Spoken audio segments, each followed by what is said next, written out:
బండి సంజయ్ ఒక బాధితురాలు కుటుంబాన్ని బెదిరించిండు.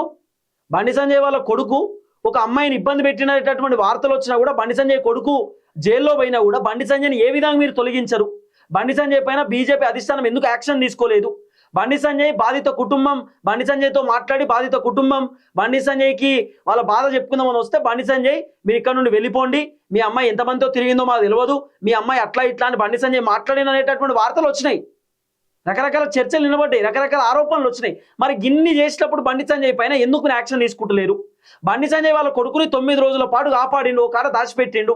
మరి బండి సంజయ్కి సంబంధించినటువంటి ఇన్ఫ్లుయెన్స్ తోటి తనకున్నటువంటి కేంద్ర మంత్రి పవర్ తోటి బండి సంజయ్ ఇదంతా చేస్తున్నాడు. మరి బండి సంజయ్ని మీరు ఏ విధంగా ఆయన మంత్రి పదవిలోకి వెళ్ళి తొలగించలేదు? తొలగించాల్సిందే అని చెప్పి చాలా మంది డిమాండ్ చేశారు. ఇక అప్పుడు బండి సంజయ్ ఆయన సైలెన్స్ ఉన్నాడు, ఏం మాట్లాడలేదు. బండి సంజయ్కి భారతీయ జనతా పార్టీలో ఉన్న కొంతమంది లీడర్లు మద్దతు ఇచ్చారు. బండి సంజయ్ వాళ్ళ కొడుకు తప్పు చేస్తే బండి సంజయ్కి ఏం అవసరం? బండి సంజయ్కి ఏం సంబంధం? ఆయన రాజకీయ నాయకుడు, ఆయన భారతీయ జనతా పార్టీ ఎంపీ, ఆయన బీజేపీ పార్టీ కేంద్ర మంత్రి. ఆయన ఏమైనా తప్పు చేస్తే మీరు అనాలి తప్ప వాళ్ళ కొడుకు తప్పు చేస్తే అన్నది అది వాళ్ళ ఫ్యామిలీ మ్యాటరు, అది పర్సనల్ ఇష్యూ.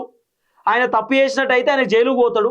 బండి సంజయ్కి ఏం అవసరం అని చెప్పి రకరకాలుగా కొంతమంది మాట్లాడిరు. బండి సంజయ్ అన్న గ్యాగ్ ఆర్డర్ పట్టుకొచ్చిండు, నా పేరు మీద మీరు వార్తలు చేయొద్దు, వీడియోలు చేయొద్దు అని చెప్పి సంజయ్ అన్న కోర్టు నుండి ఆర్డర్ కూడా పట్టుకొచ్చిండు. సో బండి సంజయ్ అన్న ఈ కేసులోకి వెళ్ళి తప్పించుకోవడానికి రకరకాల ప్రయత్నాలు చేసిండు. సో తర్వాత బండి సంజయ్ వాళ్ళ దోస్తు సంగప్పని పంపించి బాధితురాల కుటుంబంతో మాట్లాడమని చెప్పినట్టు, డీల్ చేయమని చెప్పినట్టు, ఆ కుటుంబాన్ని సంగప్ప ఇండైరెక్ట్గా బెదిరించినట్టు రకరకాల వార్తలు వచ్చినాయి.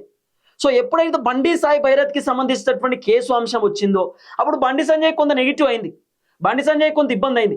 బండి సంజయ్ వల్ల తెలంగాణ బీజేపీ కూడా కొంత డ్యామేజ్ అయింది. బండి సంజయ్ వల్ల కేవలం ఈ కేసే, బండి సంజయ్ అన్న చాలా అద్భుతంగా పనిచేసేటటువంటి వ్యక్తి. బండి సంజయ్ అన్న ఆయన అధ్యక్ష పదవిలో ఉన్నప్పుడు కేవలం అర్బన్లో ఉన్నటువంటి బీజేపీ పార్టీని రూరల్ దాకా తీసుకుపోయిండు. కానీ బండి సంజయ్ వాళ్ళ కొడుకు చేసినటువంటి పెంటకు బండి సంజయ్ కూడా కొంత ఇబ్బంది అయింది. కాబట్టి బండి సంజయ్ను భారతీయ జనతా పార్టీ అధిష్టానమే కొంత సంజయ్ అన్నను తెలంగాణ ప్రోగ్రామ్స్కి కొంత దూరం ఉండమని చెప్పారు కొన్ని రోజుల పాటు అనేది కొంత వినబడుతున్న చర్చ. ఎందుకంటే బండి సంజయ్ వల్ల కొంత భారతీయ జనతా పార్టీకి డ్యామేజ్ అయింది, బండి సంజయ్ కూడా రాజకీయంగా కొంత డ్యామేజ్ అయింది. కాబట్టి ఇంకా బండి సంజయ్ ఇప్పుడు బీజేపీకి సంబంధించిన ప్రోగ్రామ్స్లో అటెండ్ అయితే బండి సంజయ్ పైన ఏ యాక్షన్ తీసుకోలేదు, బండి సంజయ్ని ఇంకా ప్రోత్సహిస్తుంది బీజేపీ అని అంటారనేటటువంటి ఒపీనియన్ తోటి సో బండి సంజయ్ను భారతీయ జనతా పార్టీ అధిష్టానమే కొన్ని రోజుల పాటు బీజేపీ ప్రోగ్రామ్స్కి బీజేపీకి సంబంధించినటువంటి మీటింగ్స్కి దూరం ఉండమని చెప్పి అధిష్టానమే చెప్పారు అనేది వినబడుతున్న చర్చ.